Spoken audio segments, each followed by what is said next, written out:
Hey, what's up guys? This is Team Hard Life Captain Albert Zertuche, and we're going to be spooling up this 30 wide EXW. But first, we got to strip it down, so that way we can get the line off of there, because the customer has allowed us to use it as a spooling reel for the library for a little bit.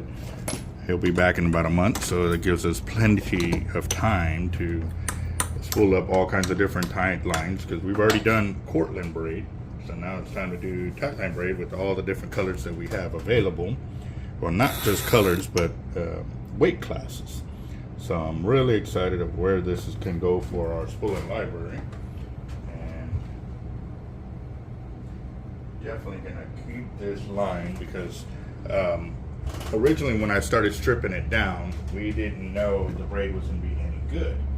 Well, it is in pretty good condition, so what we're going to go and do is gotta bite. I think I got a lot of stress on my mind. It's a nice day to go, yeah, I gotta learn. I'ma call the whole team. Strip it down so that way we can check it if we're going to go and put it back onto the reel for us, or for him, to save him money in the long run. That's going to be one of the things about us guys. We are in the business to make money. However, in the long run, being upfront with our customers is very, very important to us. We want to ensure that, you know, if we can save them money and give them the knowledge, and at the end of the day, they make the choice whether they want to stay with the braid or they want to go and reinvest it, you know, reinvest and buy totally new braid. By giving our customers this option, it really does help us ensure that they know they're doing, or getting the, what's the word I'm looking for? Or getting the best deal that they can get, because we know how expensive fishing tackle is. It's really expensive, especially when you're trying to start from scratch, like, you know, downloading this reel and restarting from there. But like I was telling him, from what I see, it looks good, but I won't know until I attempt to spool it back on. Now, if I start spooling it back on and I see that it's crap, or that it's really damaged or something, then I'll go back and I'll let the customer know, hey, you know, after all, it is bad. You know, let's go and change out the braid. And they were already set up for that. He was ready to do that. But because I've told him, I said, hey man, the braid looks all right. We may be able to salvage it. We're going to see if we can salvage it. So here we go. This is what I'm doing here, so we have to check it out. But I'm going to download it from the reel to one of our spare spools, just so we can unload it later on.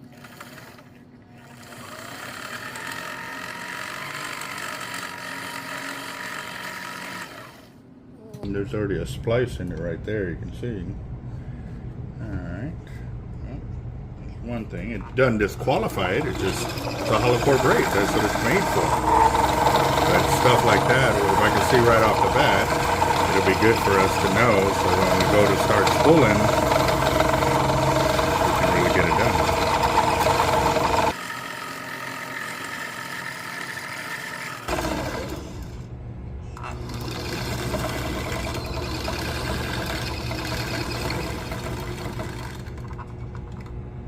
What is all of that? Oh, they put monofilament underneath.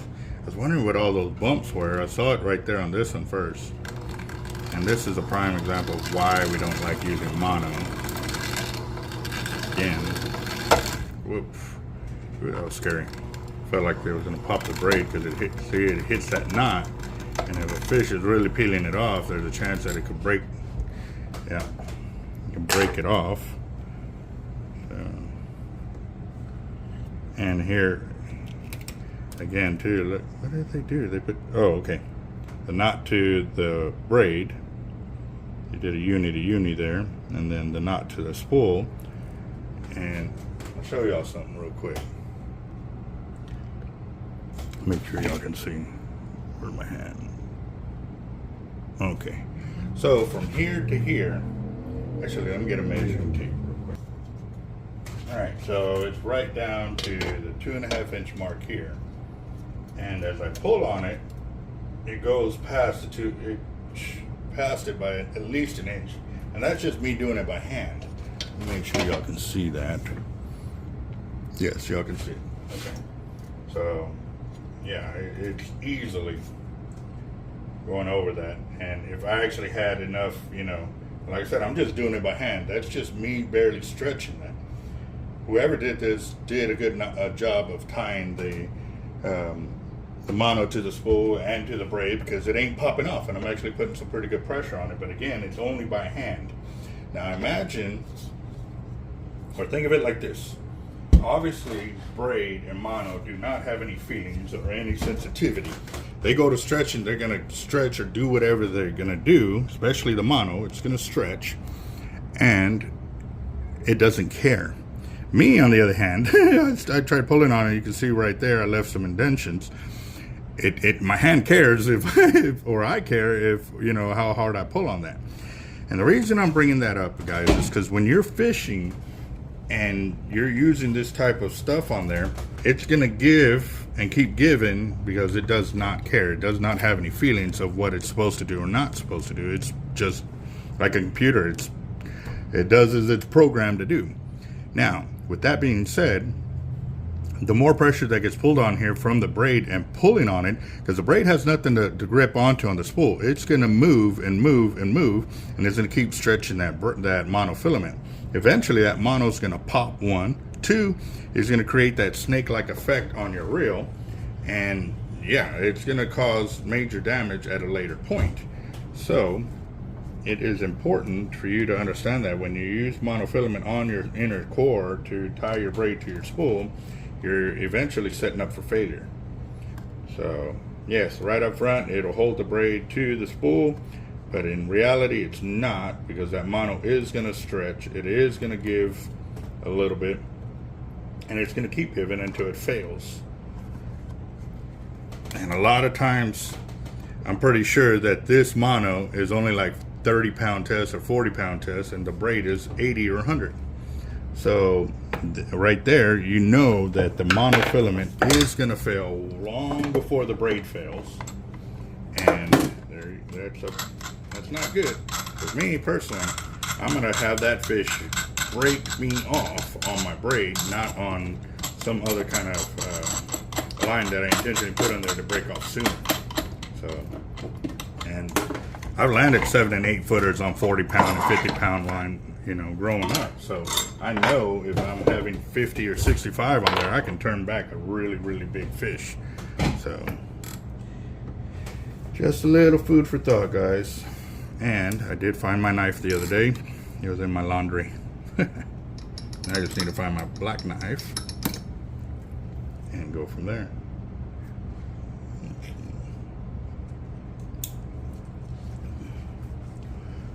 But I do need to send my knife to Mr. John Holiday so he can sharpen it up. Make it scary sharp. And today, guys, I'm actually gonna do a little upgrade on this video to my spooling station. Finally, this is something I should have done a long time ago, because our subscribers actually went out of their way to get us the materials we needed to upgrade our spooling station. So big shout out to them. And yes, I'm sorry, but finally getting to it, but at least I'm getting to it. I didn't forget about y'all. I'm gonna get it done, so that way we can keep all of our tools in check over here, which will be really nice. And I'm a little too far this way.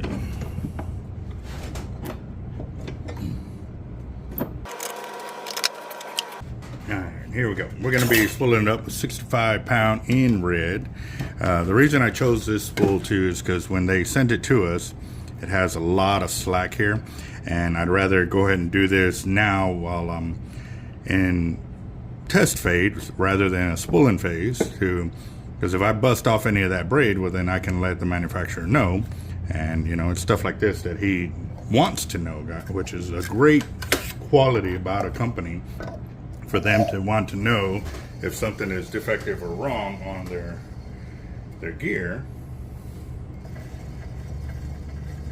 what I'm going to do is I'm going to strip it off by hand over here on my floor real quick. Now that my floor is pretty much clean, it's not 100%, but it's there. We're actually going to disassemble the floor a little bit and reconfigure it so that way we don't drop anything between our splits over here. And let's see, I think I got, yeah, I'm pretty good there. Okay, let me.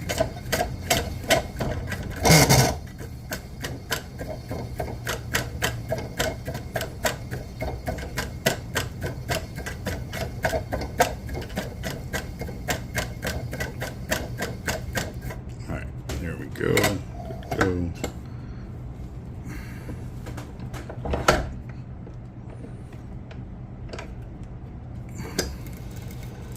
And again, guys, I am not tying a knot to the spool. I'm just putting the braid on here so we can do the spooling on this without having to waste a little more time on tying the knot. This is strictly for line capacity, only for the reel. And so here we go.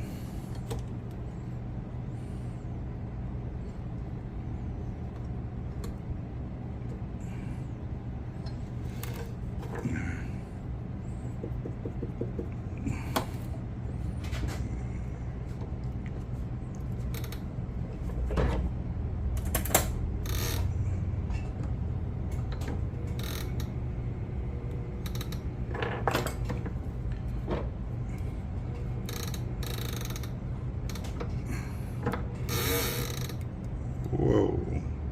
Oh, hello. Since I'm not tying a knot on there, I forgot I need to go the opposite direction. When you're doing the actual knot to the spool, you go opposite of the way it reels in so it can lock into place. And if the only way to see that, guys, right now is to go through one of our spooling videos that I actually have a no tape, no mono to the spool to tie braid, and you'll see it on there. And I teach you how to do the, and it pretty much looks like that. It'll look similar to that, obviously without that tag end looking so crazy, but let's go ahead and knock it out.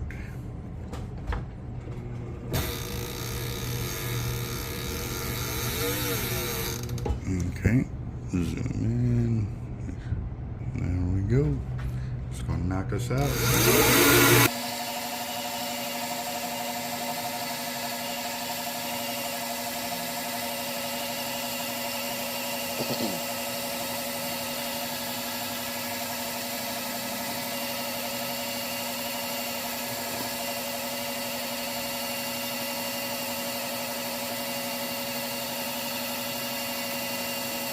Alright guys, there's 100 yards of 65 pound 12 strand tightline braid on this Avet 30 EXW series, and you can see the little bevel right here on the side, which still comes up a little more and more on this side. So we're going to see what it caught, or how much braid it will soak up before that bevel is covered, before it starts doing it straight away.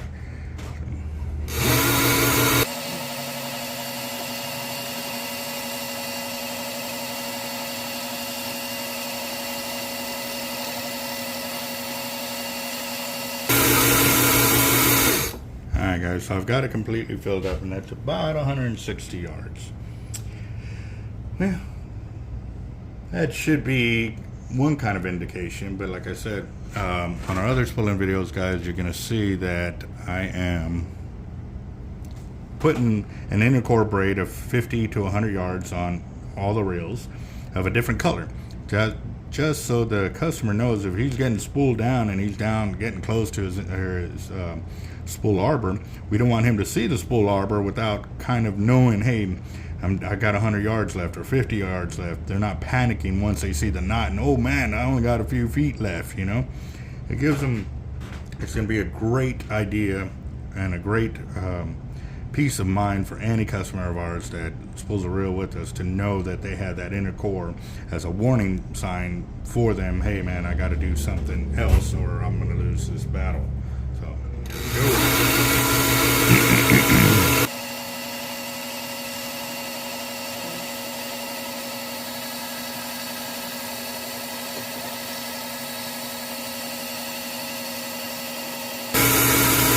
Alright guys, I just passed up 200 yards, And I stop every so often on the increments on the line capacity, just so that way you can kind of get used to seeing it.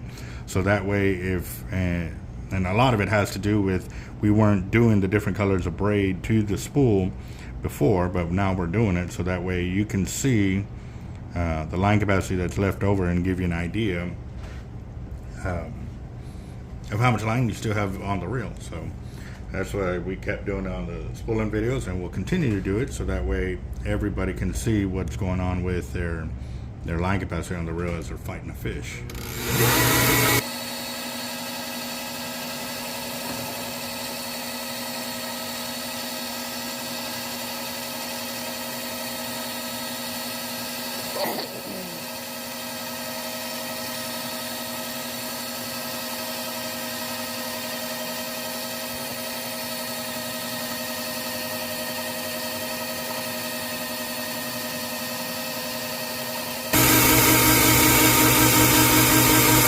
There's 400 yards of 65 on this 30 now. Looking very nice.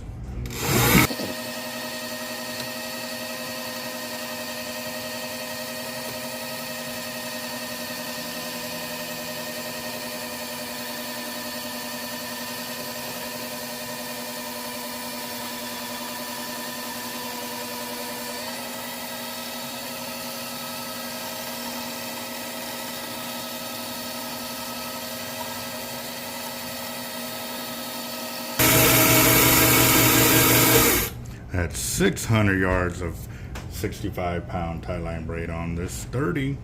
Oh man, and look how it looks, all nice and clean. And yes, you see my fingers on the braid. I am taking off a little bit of coloring, but that is nothing in comparison to a lot of other companies that are on the market with coloring their braid.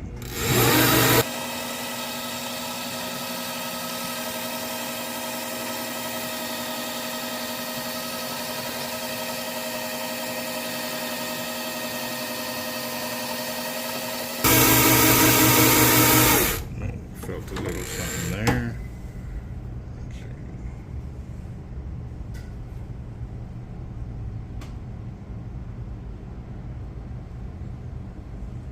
There it is.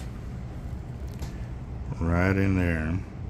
And to the naked eye, I think you can only see those little spots there. So what I'm going to do is I'm going to turn on my laptop here and get my microscope going.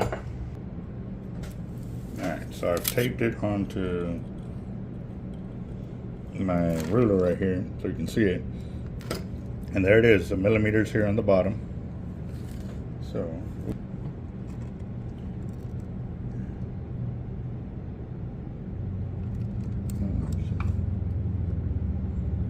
there's the tape. And right there you can kind of see a little loop right there. There's one, there's another one right there, there's another one over here. And what it looks like is just a stray fragment of, there it is, there's some more.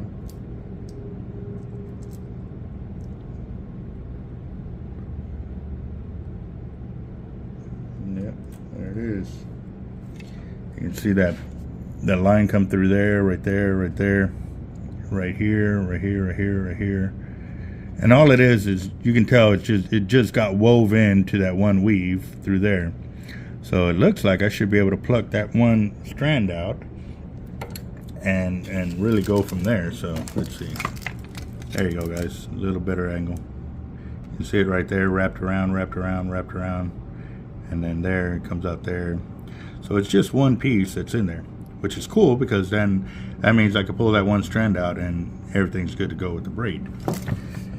Alright, so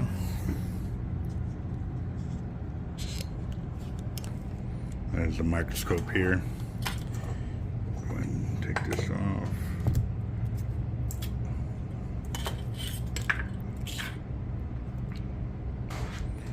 And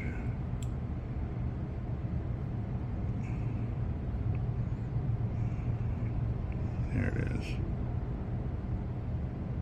And you know what? And somebody had said use a pair of tweezers, which is cool and all, but it's hard to do it under the gap under the microscope. It only got about this much room to play with.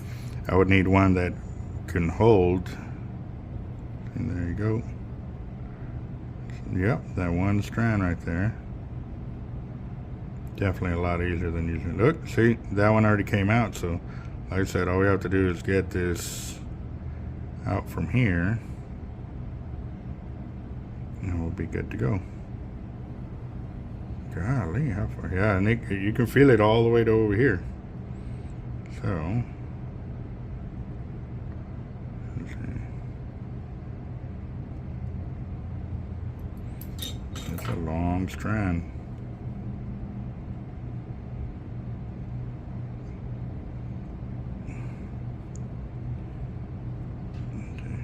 Yeah, I can still feel it all the way down here.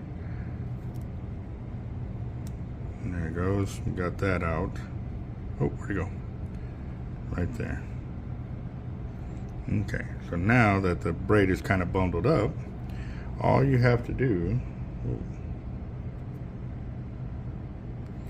is just flatten it all out. There you go. Very nice. Yes, sir. Now we're back to normal. That's the beauty of the hollow core braid, guys, is if you find anything wrong with it, more than 9 times out of 10 you can correct it if it's a great spooling or braid company like Tightline, because they are always checking their braids. They're always looking for anything that could be wrong with their gear.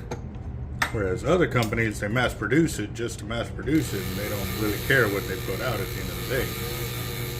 And I have to say it that way because it is true. Some of them have even threatened me, you know, that I need to remove the videos off of there, which I told them they can kick rocks. So.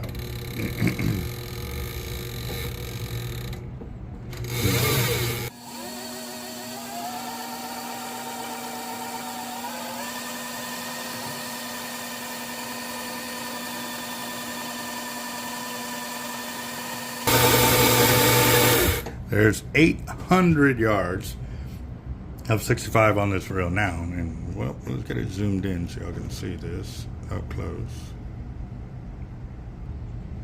There we go. Continuing on.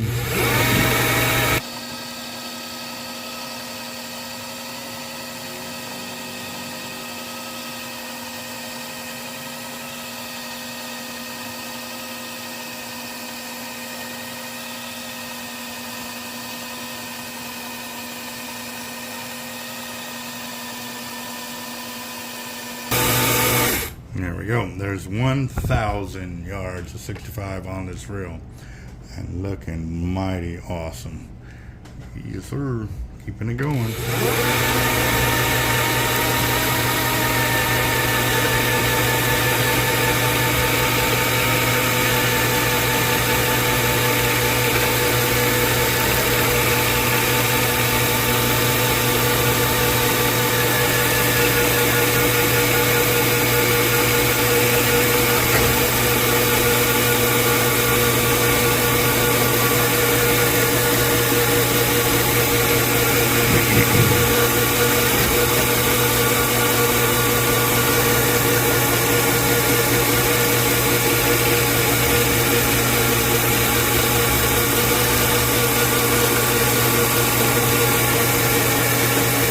There's 1,200 yards. Oh man, this thing is stacking on some braid, that's for sure. Awesome.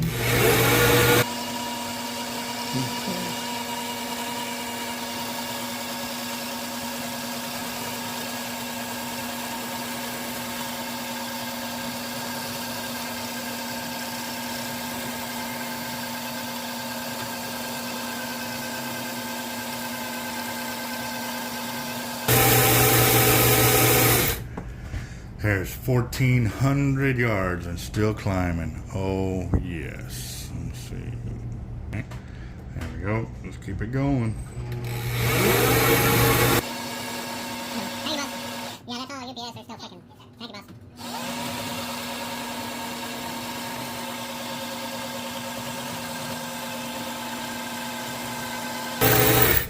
1,500 yards, and I am flush with the spool on both sides. That is very nice. But you can see I still have plenty of room between there to there, and I always overfill my reels. And again, guys, if you're not used to the braid or working with it or stacking it back on, you know, I would stick with this level and or drop it down some to where you have like a 1/8 of an inch of spool exposure or 32nd of spool exposure. So that way if you pile it up while you're fishing, you still have room to maneuver around those pile ups while you continue to land your fish. And then on the next one, obviously you'll take all that out and correct it, and then you'll learn from your own spooling to get it all back on there, because you've seen what it started with. And once you get back to that, then you can really start playing with the numbers. So let's go and max it out, but let me write this down for our spooling library. Take care, brother. You too. All right, here we go, guys. We're at 1,500 and climbing.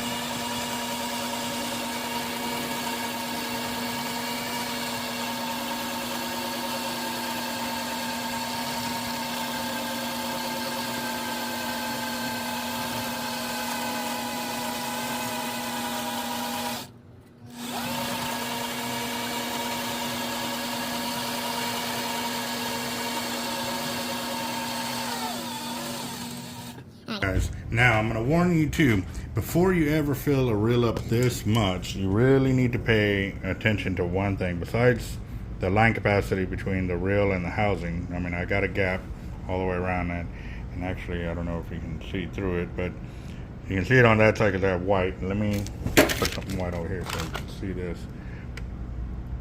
and you can see it on both sides. Like there is space between the line and the housing. It's not completely locked in there. But the thing you got to pay attention to is these lugs under here on your reel seat. If those bolts attaching this reel foot to the housing are sticking out too far, they can cut your line. So that's one thing you got to pay real close attention to on that.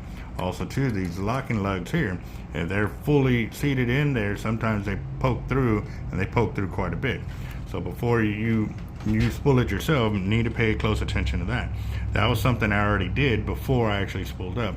And you can see where it looks like a few of them strands are right there. So this would be the max that I would max out a